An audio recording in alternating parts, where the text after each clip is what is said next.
How you doing, Victor? Good, how about yourself? Living the dream, brother. That's it. Thank you for coming and doing this interview. Thank you for having me. Of course, really and truly just gonna give those aspiring to be some real insight at yet another perspective of a professional helicopter pilot.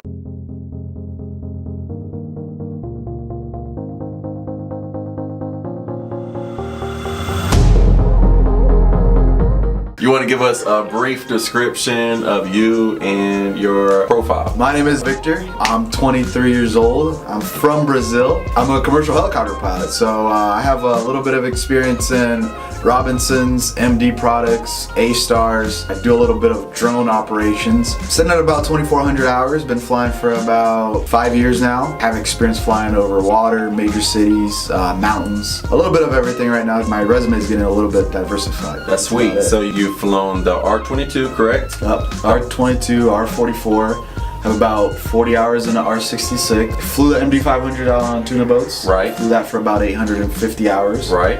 And now I just got back from Alaska and flew that for about 300-ish. That was the AStar. That was the AStar, yeah. All right. And the AStar has multiple models, but mainly the B2 and the BA. That's what I flew in Alaska. Okay. What inspired you to become a helicopter pilot? I was always that one weird kid in class that would kind of play on it with his pencil and pretend it was like an airplane and stuff. Yeah. So it's something that I've always basically wanted to do was fly. Right. It didn't matter.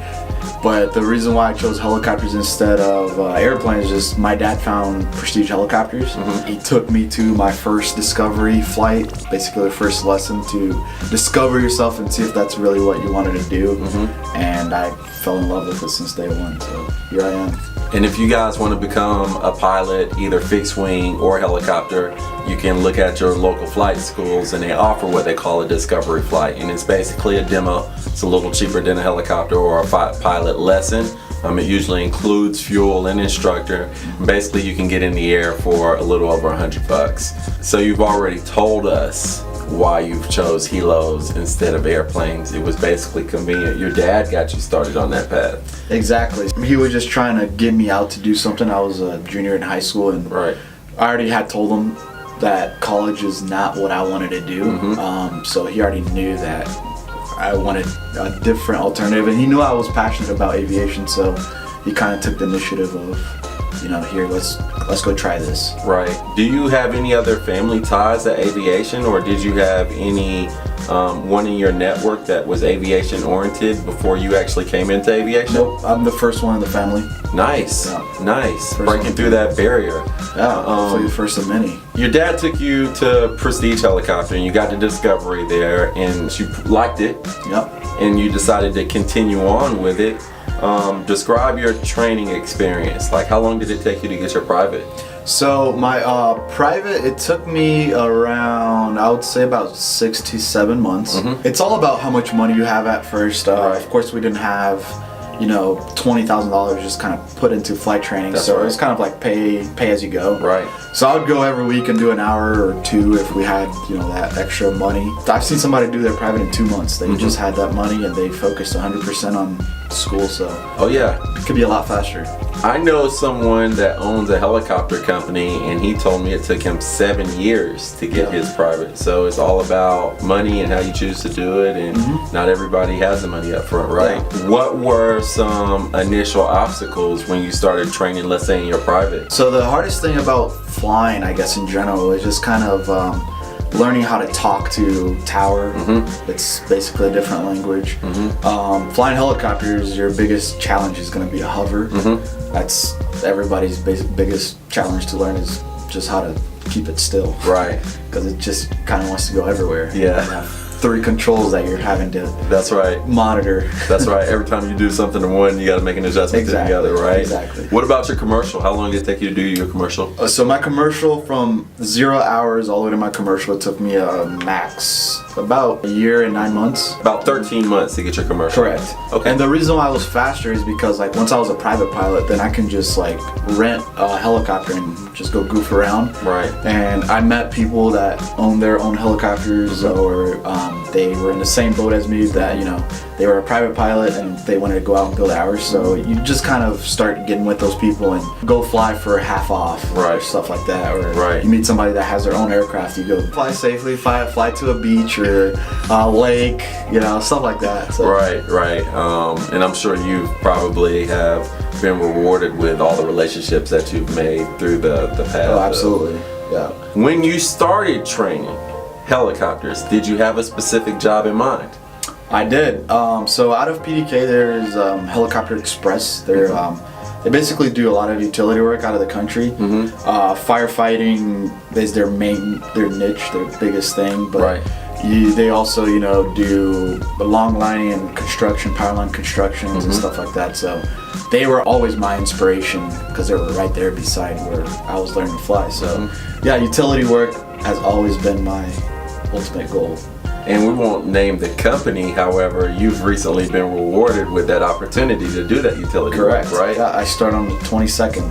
From zero to hero, how long has it taken you to get to this point? It has taken me, I started flying professionally at 2015, so that's when I started doing tours for the Prestige. Right, so it is late 18. About 4 years, yeah. That's pretty amazing. There's people that go to college for 4 years. When they graduate college, now they can get in the arena to begin to work towards what they want. Yeah. And versus the college route, you train for 4 years, worked miscellaneous jobs, built that experience, and ultimately, you know, when other people would be graduating college, you have your dream job. Yeah. That's amazing. That's amazing. There's the alternative to college people is, you know, you can get a skilled trade and begin to work yourself into the position and job that you want. Correct. In training commercial, what were some of the challenges and obstacles you experienced once you started training for your commercial? Becoming a commercial pilot, you're basically perfecting everything that you've been learning. So your private pilot's license is a learning license. That's what we kind of consider it, because it's your first time, you know, flying passengers around, just you, so people's lives are in your hands now, for sure. That's right. So you're learning how to adapt to that and how to make people comfortable. And training wise, the hardest thing was just perfecting everything. So an auto rotation, which is basically a simulated engine failure. And for your private license, they're just telling you to make an auto rotation to a runway. They won't give you a specific part of the runway where you're having to perform that auto rotation to. In your commercial training, they're actually telling you to land at a certain part of the runway, so like the numbers of the runway or something. So it's just kind of getting into that. That's right. And then you hit on it earlier, is you guys have to perform 180 autos as well. 180s, some jobs that I've been doing, they even have you doing 360s. So they're basically trying to tell you that you're flying over the only spot that you can land, that there's no trees or there's a parking lot, and you lose your engine, and the only place they have to go is under, so you do a whole 180 degree towards your spot. That's absolutely amazing. You know, I talked to some people about helicopters, and they're like, yeah, I'm afraid that if the engine quits, we're just gonna die. And they have no clue that you can auto-rotate to the ground or what that means.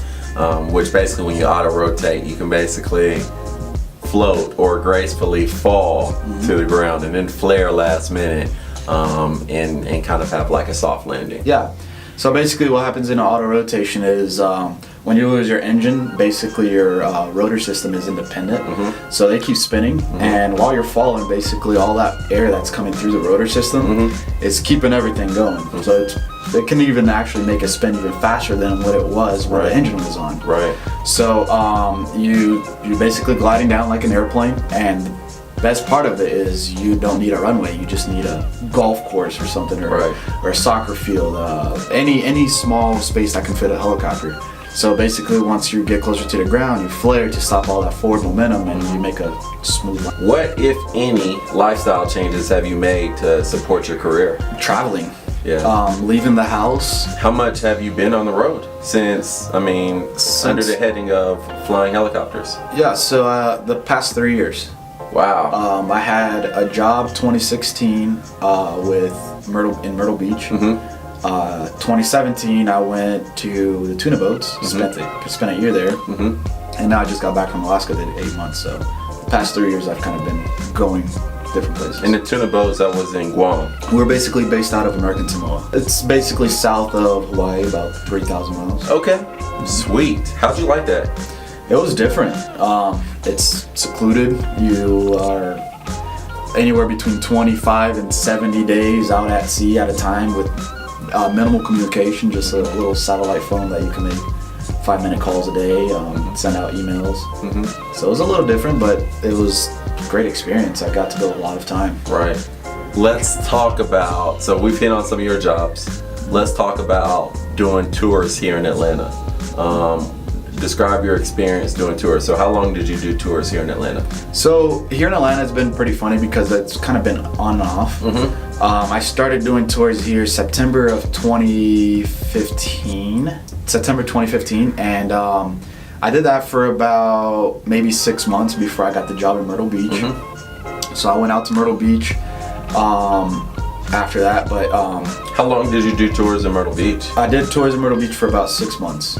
What was the difference between doing tours out there in Myrtle Beach, outside of the operation, just talking about the equipment and flying in the area? What were some of the differences between doing tours in Myrtle Beach versus Atlanta?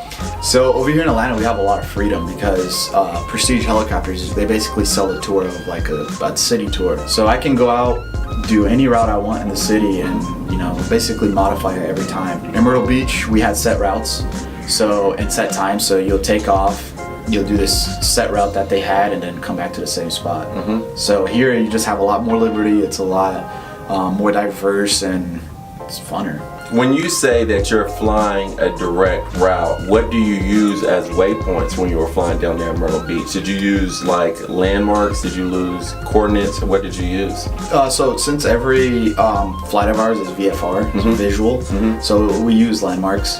That's the biggest thing, is just kind of using landmarks. We're so close to the ground, usually anywhere between 500 and 1,000 feet above the ground, that we know where everything is. And you say VFR is visual. What is visual VFR? Flight rules. So what's the difference between VFR and anything else? So there's VFR and then there's IFR. IFR is instrument flight rules. So basically the bigger helicopters that are twin engine, dual pilots sometimes, they're certified to fly IFR, which they're going to rely solely on their instruments. So they can fly inside clouds, bad weather and stuff like that. That's what all the airliners use. Right. So Robinson helicopters are just VFR, and I guess that means they can't fly in clouds. Correct. They can't fly in weather. Basically any helicopter, all the helicopters I flew, they're only VFR certified. Even the MD-500? Even the MD-500 and the AStar. Okay. So to I think have it certified as IFR equipped, you need a dual twin engine, and of course all the instrumentation. Right. So. Right. Okay. Sweet. We are learning things. What about weight? I imagine it's really interesting when you're giving tours all day long, and then you got two 120-pound girls get in, and you give them a tour, and then the next thing you know is you got this couple that are 200 pounds apiece or whatever else. I mean, what was that like? So the way I've always done tours is I keep it the same throughout my flying, at least the same throughout any tour.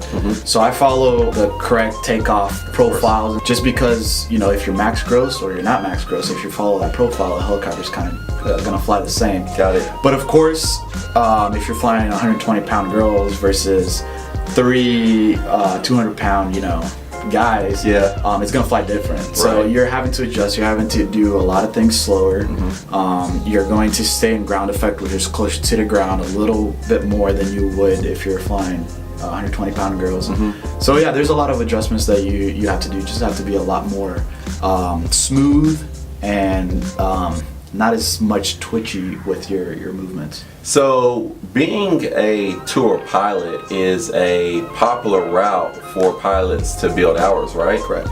And I guess in talking about it with you, it's a good thing that is kind of one of the stepping stones to become a more experienced pilot, because you're going to deal with the ship in a lot of different configurations. Every load is different.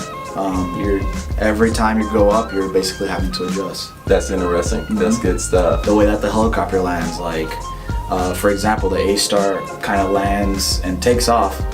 Basically, when it's landing, you're going to be right heel first, front skid second and then the left skid last. That if you have a full load and some people are on your left side, it's gonna kind of be a little different. So Right. you're always having to adjust. And what he's talking about, you guys, is, and I'm a student pilot as well, I had no clue, but we think a helicopter lands and it just kind of sets down both skids at a time, but it's a lot more technical than that. You actually put one skid down at a time depending on what type of helicopter, like he said. I mean, there's basically a landing configuration where you want to set it down the correct way. Correct.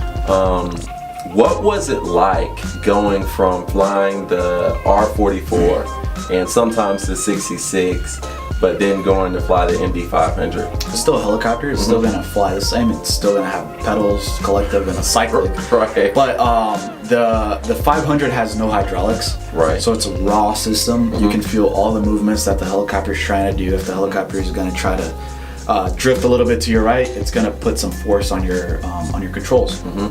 So you're just having to kind of adjust with the no hydraulic system. Did you like that? I loved it.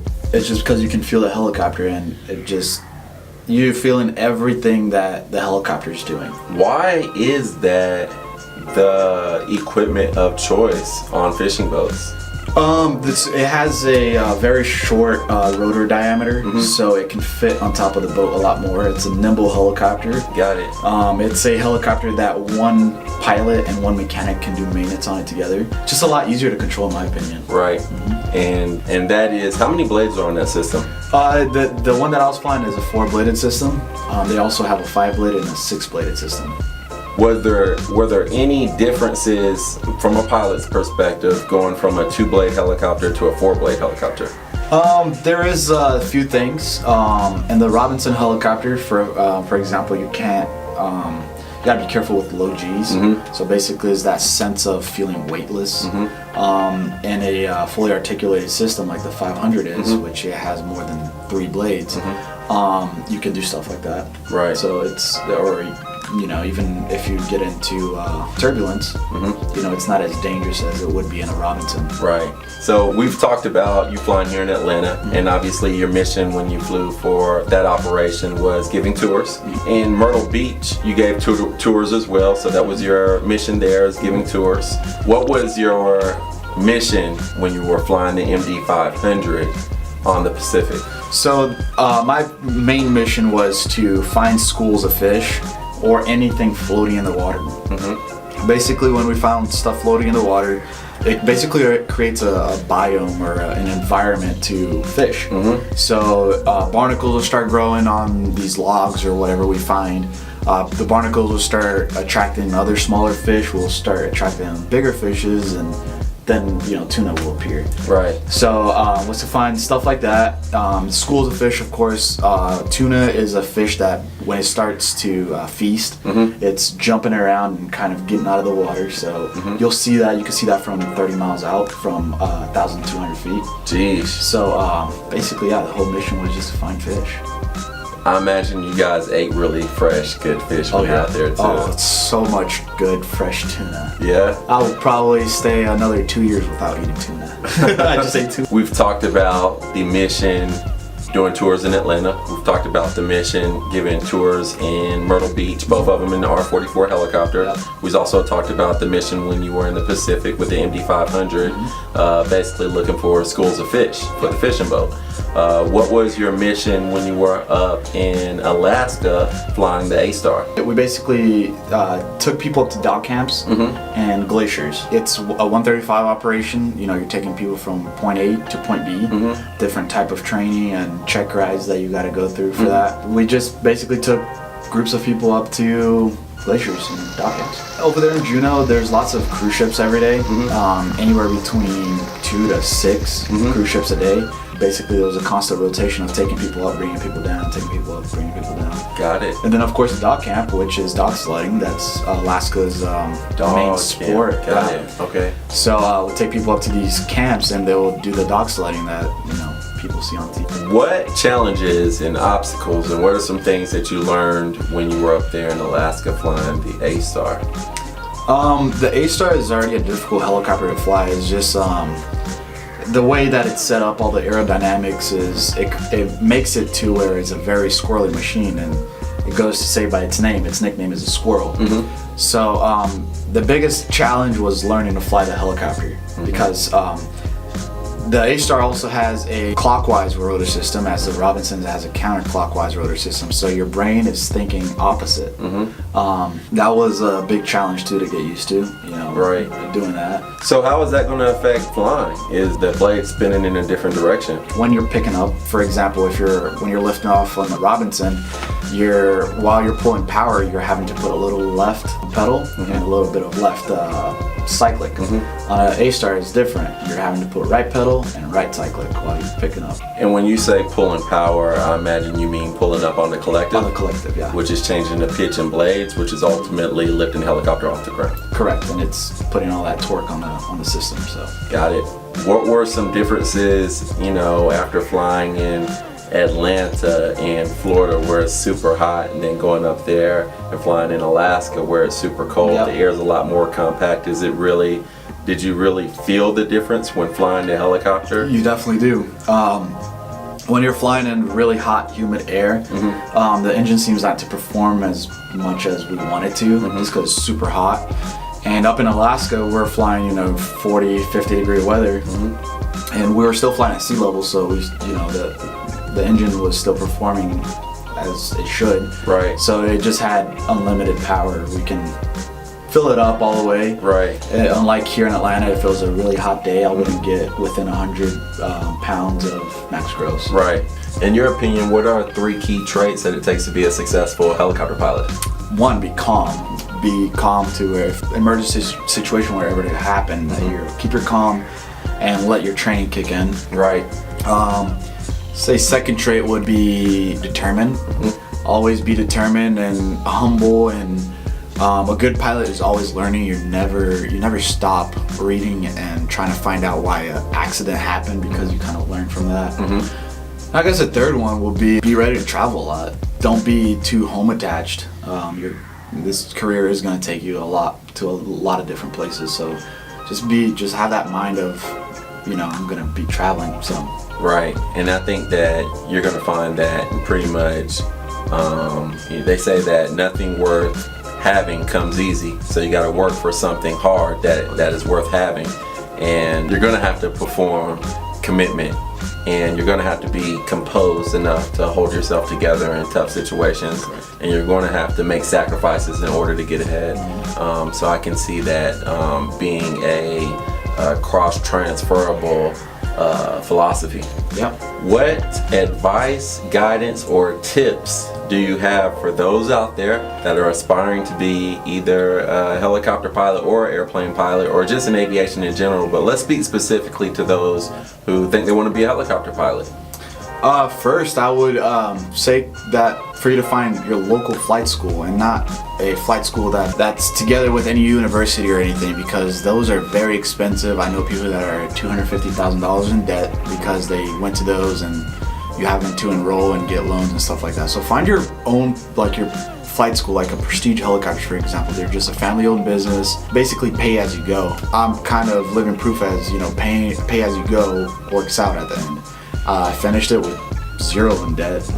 That will be my first thing. Just find your local flight school, family-owned business or something, and go that way. Just go do an hour or something a week. It's doable. It's $400 that you can put out a week, and you can do it. Especially if you still live with your parents and stuff like that. If you're young, be determined. It's not going to be an easy route, but the end results are great. I mean, you're living the dream. Your office is 500 feet up. That's what it is, and don't let anybody say that you can't do it, especially if you want to do it right out of high school or something. Got a lot of, you're not going to college, that's crazy, you're gonna do this, and I'm just like, I know exactly what I want to do, and if it's your dream, you're gonna make it come true. That's right. How can we connect with you if we just want to follow you? So if you have any questions, you can follow me on Instagram and send me a direct message on there. My Instagram is VicCopter, VICOPTER. If you have any questions about this, just feel free to contact me, and I'm pretty good at going through and answering questions. Do you have a YouTube channel? I also do have a YouTube channel. It's Heli Victor. Heli Victor. Thanks, Victor, for coming in and taking the time to share with me and share with those aspiring to be about what it takes to become a successful helicopter pilot, and also just exploring your career and giving everyone a better understanding. Thank you for having me. It was a pleasure talking to you.